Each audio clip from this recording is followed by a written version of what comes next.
തകർന്ന പ്രതിച്ഛായ മെച്ചപ്പെടുത്താൻ സർക്കാർ പൊതുപണം ദൂർത്തടിക്കുകയാണെന്ന് കെ.സി. വേണുഗോപാൽ. ഈ ദൂർത്തിന് തെരഞ്ഞെടുപ്പിൽ ജനം മറുപടി നൽകുമെന്നും കെ.സി. വേണുഗോപാൽ ആലപ്പുഴയിൽ പറഞ്ഞു. ഇതുപോലെ സർക്കാർ പണം ദുരുപയോഗം ചെയ്ത് സ്വന്തം ഗവൺമെന്റിന്റെ തകർന്ന പ്രതിച്ഛായ വർദ്ധിപ്പിക്കാനുള്ള ശ്രമം ഒരു കാലത്തും ഉണ്ടായിട്ടില്ല.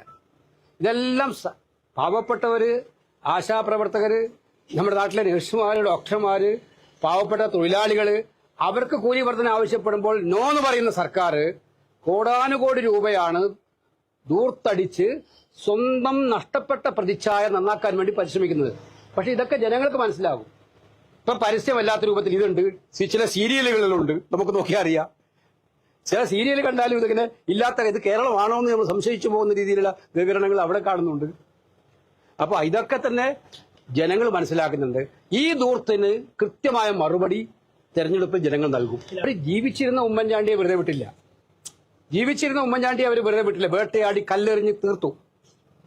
ഒരു രാഷ്ട്രീയ നേതാവിനോടും കാണിക്കാത്ത രീതിയിലുള്ള ഏറ്റവും മ്ലേച്ഛമായിട്ടുള്ള രീതിയിലാണ്. ഇപ്പോഴും മരിച്ചു കഴിഞ്ഞപ്പോഴും അവർക്കറിയാം ഉമ്മൻചാണ്ടിയുടെ ഓർമ്മകൾ പോലും ശക്തിയുള്ള ഓർമ്മകളാണ് കേരളത്തിലെ ജനങ്ങളെ സംബന്ധിച്ചിടത്തോളം. അപ്പൊ ആ ഉമ്മൻചാണ്ടിയെ മരിച്ചു കഴിഞ്ഞിട്ടും വേട്ടയാടാൻ വേണ്ടിയിട്ടാണ് ഇത്തരത്തിലുള്ള കള്ളപ്രചരണങ്ങളുമായിട്ട് ഈ പരസ്യമായിട്ട് രംഗത്ത് വന്നത്. നേരായ മാർഗത്തിലൂടെ പറഞ്ഞാൽ ആരും കേൾക്കില്ല. അപ്പൊ പരസ്യമാക്കിയിട്ട് ജനങ്ങളിലേക്ക് അടിച്ചേൽപ്പിക്കുകയാണ് സർക്കാരിന്റെ പണം ഉപയോഗിച്ചുകൊണ്ട്. തെറ്റായ കാര്യം.